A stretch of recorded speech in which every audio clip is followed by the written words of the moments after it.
Step by step, one by one, higher and higher, step by step, one by one, climbing Jacob's ladder.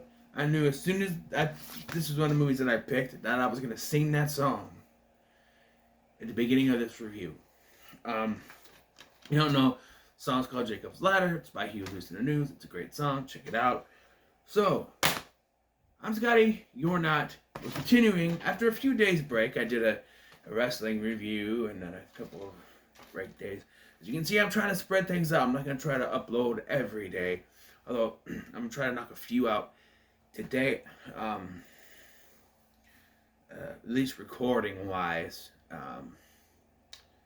Because I'm on Community Creations and my internet's a little wonky, so if I'm uploading a video, it won't work, Community Creations. So I'm going to be recording a few reviews here and there, but uploading might be sporadic. Pretty sure this is going to go up tonight, but Jacob's Ladder is a 1990 psychological thriller starring Tim Robbins, Elizabeth Pena, and Danny Aiello? No. And it features Tim Robbins as Jacob Singer, who was in the army during Vietnam, and the Vietnam War, I should say. And something happened to him, and now he's not with his wife anymore. He's got a new girlfriend named Jessie, and he's a postman. Hey, Mr. Postman. Yes, they sing that song in the movie. And he starts to see weird things and strange weird things, and stuff is happening to him, and yeah, weird stuff. So I was partially into this film. So if you're watching this movie, there's at one point they say to him, "You're dead." Say, "No, I'm not. I'm alive. I'm alive." And they say it to him a few times through the movie, but there's just, I don't know. I caught on early on in this movie that it reminded me very much of Hellraiser Inferno. Now, if you follow me on this channel, if you know, I hate that movie with a passion, because that movie's so damn confusing. It gave me a massive headache the first time I watched it, and I've watched it like 2 or 3 times afterwards, and for the life of me, it's still a clusterfuck, because what they did is take a spec script for a psychological thriller that would have worked on its own, but they had no confidence in it, so they added Hellraiser stuff. And adding the Hellraiser stuff fucked up the story of the movie, and it makes no sense to me. Yes, the whole thing about that movie was he was dead the entire time, he was in hell the entire time. That's the whole thing of that movie. But adding the Hellraiser stuff makes everything even more confusing than it already would have been. This is a confusing movie, but if you really pay attention, you can make sense of what's going on. And it's a much better done movie. Who directed it? I was looking at Adrian Lin. Sorry, I don't know you. But it's very well done. Apparently this was the inspiration for the Silent Hill video games. I never played the Silent Hill video games. I've never seen the movie Silent Hill, so I wouldn't know. But apparently there's stuff from this that was taken, like there's scenes like in the bus station, or the train station, bus station, whatever it is. I think it's the train station. Stuff from there was taken, like the moving demon thing, I think, was taken for some other stuff. So yeah, there's Tim Robbins' performance. He's great in this as this guy who's just trying to figure out what's going on. There are some confusing stuff, like they decide to tell us exactly what happened in Vietnam, but it makes no sense once you find out the ending of this movie. You're sitting there, and for me, who kind of figured it out, if you're smart enough, you can figure it out partway through. I figured it out about a quarter of the way through, or the twist is going to be, I'm like, oh, this is going to be exactly like Hellraiser Inferno, and it was. But I think I can piece together what they were trying to say here. So he starts seeing weird things, like I said, and he keeps going in between his old life with his wife and 3 other children, and then back with Jessie, and he's And the one thing that I kept thinking is that there are times in this movie where Jesse flips out and she's like, okay, that's it, I'm done, I've had enough. But then she's just back with him again. And that all is leading to, like, the whole story with Jesse kind of stops after a while. That's because there was actually a deleted scene that was going to reveal her true nature. The name Jezebel doesn't fall far from the tree. You know, the apple doesn't fall from the fall. No, the apple doesn't fall far from the tree with the name Jezebel. Okay, and so yeah, there's gonna be a reveal there. They deleted that. There's other scenes that they deleted, but yeah, they give hints. Like he sees this chiropractor played by Danny Aiello, and when he's there, he says, "You have an angelic presence." He goes, "I had it all the time. You tell me that every time you come here. You tell me that." And that's supposed to hint, And then he gets taken to a mental hospital, like one of the iconic scenes where he's being wheeled through, and you saw this weird imagery and stuff, where he's getting wheeled through there. And then here comes the chiropractor in to save him. Because there's one thing, he's talking to his wife, who shows up, and you hear this disembodied voice, and he looks, but you never see what it is, and you can put together, oh, it's the devil, oh, it's a demon, that sort of thing. But then Aiello comes in to save him and take him out of there and give him another chiropractic thing. And there's a whole thing with his back's in pain. Well, he got stabbed in the back in Vietnam, so it kind of plays back to that. You know what I mean? Which to me, that kind of sounds like Hellraiser Hellseeker with the symptoms that Trevor in that movie gets with like the eel coming out of him, which we find out later was taken out of his, his mouth. The various things happen to him where it's connected, to his death. You know what I mean? His death in the movie, and yeah, it also reminds me of spoilers for Lost. But during the final season of Lost, Jack keeps getting this. When they're in these flash sideways, he keeps getting this red blood mark on his neck, and he can figure out what it is. And at the end, you find out he was kind of stabbed there by the man in black, and so that's where that keeps coming from. With no other wounds, like his mortal wound where he gets stabbed here, but I guess it hadn't happened yet. But yeah, it kind of reminds me of that a little bit, where he's having the back pain. That's because he was stabbed there in Vietnam. And we get this guy who I've seen in many other. The actor, I think he's on here. No, the actor. He was Shia LaBeouf's father in Disturbia. He was in X-Men First Class, and he was. He's been in a lot of things. He's a Canadian actor. He was one of the group of friends of the main character in Happy Birthday to Me.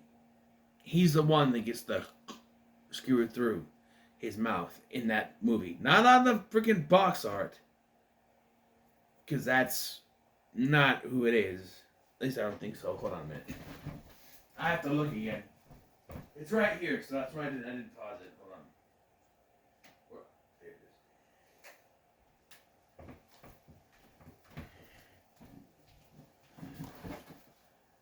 is. I don't think that's that guy, is it? He's right there. That guy. That guy right there. He's this guy who keeps showing up. And eventually he reveals the truth that he's the chemist, and they were doing experiments on the soldiers during Vietnam so they would be more aggressive in battle. And I guess he wasn't even, like, they explain stuff to us, the audience, through stuff they're explaining to him. And to kind of spell out what happened to the audience, that's fine. However, the reveal, of course, is that he is dying. He wouldn't know all this stuff. All this stuff is in his head as he's dying. He wouldn't know all this stuff. Right? He wouldn't know all this stuff. The only hint he got of an experiment was that everybody started grabbing their heads and going nuts when stuff started going crazy. And it's revealed that it was another American man that stabbed him with the bayonet or whatever it is. And yeah, this chemist basically lays out they were doing experiments to, make them rage out during battle.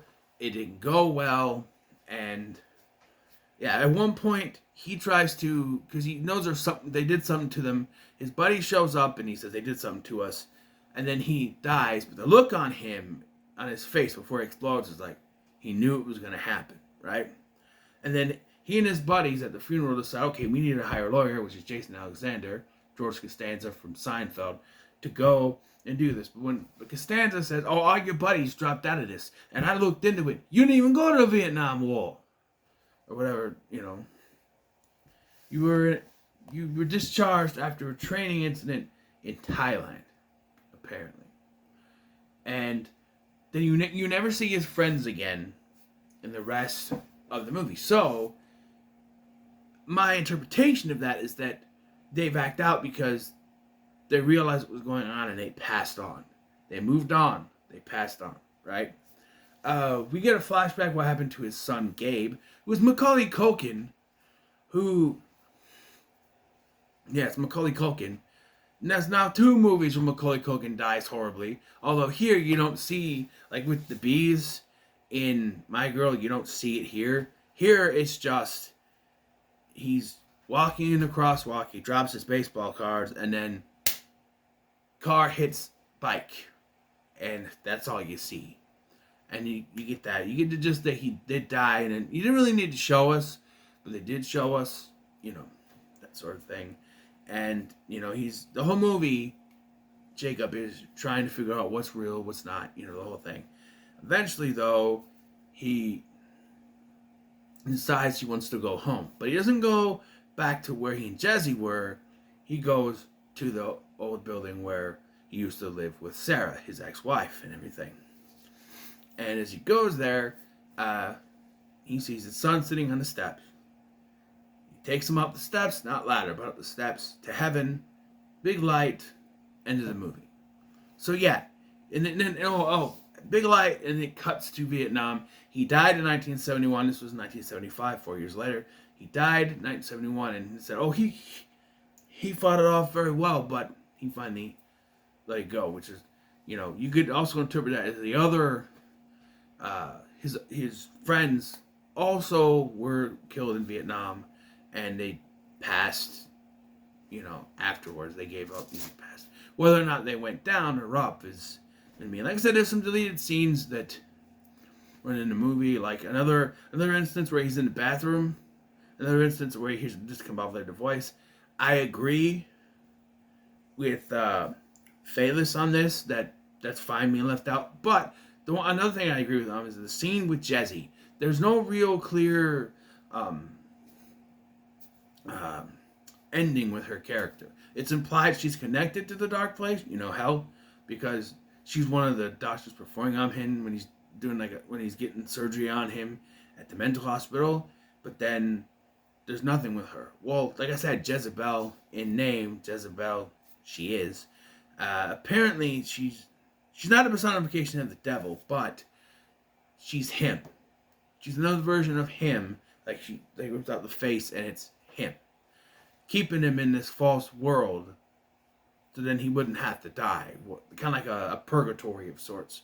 And then he eventually fights against it and goes up to heaven. But they took that out. You could have left that in. I think that would have been fine. But yeah, and as weird as it is, all right, I enjoyed this movie way more than Hellraiser Inferno. And it's basically the same story, but I've always said this. If you take the Hellraiser stuff out of Hellraiser Inferno, it would be a better movie. This is Hellraiser Inferno without the Hellraiser stuff. It is actually really good. And the Tim Robinson's performance is good. You get some boobies in here. It's not really there's not really deaths other than his friend's explosion and getting stabbed with a bayonet at the beginning where he does end up dying. It's not a gory film. It's a psychological horror film, and the imagery in this is really good. Like, it pops out of you and stuff. Like, the imagery that they show is very disturbing. Like, there's a scene, and at first, when I saw this, because it bugged me, he talks to this woman on the subway, right? And it's one of those things where you ask him a question, all they do is stare at you. And I'm like, I hate that. I hate that. Why don't you answer the fucking question? But the more you think about it, what you realize what's going on is that, he's not really, because it goes from he gets stabbed with a bayonet to waking up on the train. So he gets off the train, this is sort of, he's in this new world now. And it's not 100%, he sees like a tail or a tentacle or something coming out from underneath her. And then he's locked in there, and it got that imagery. It's just, especially the scene where he's wheeled into the mental hospital. You see all that imagery. It's one of the iconic scenes of this movie, and it's fantastic. I'm going to have to give Jacob's Ladder say it's pretty good. I know when I started watching this, I figured, I'm like, oh, this is going to be like Hellraiser Inferno. But it's done much better than Hellraiser Inferno because it's not trying to shoehorn stuff into it. Okay, so let me get my dice here, and we'll roll the dice again here.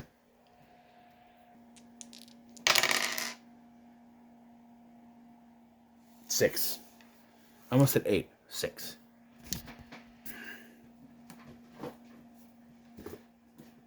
There's 7 left. Yeah, this is 3. 1, 2, 3, 4, 5, 6. Alright. Shredder! Yes. I wanted to check. This is one I wanted to check out. So I'm really happy. This is good. This is good. Alright. So, what are your thoughts on Jacob's Ladder? Let me know in the comments below. Make sure to like, share, and subscribe. Thank you for watching. I've been Scotty, and I'll see you in the next one.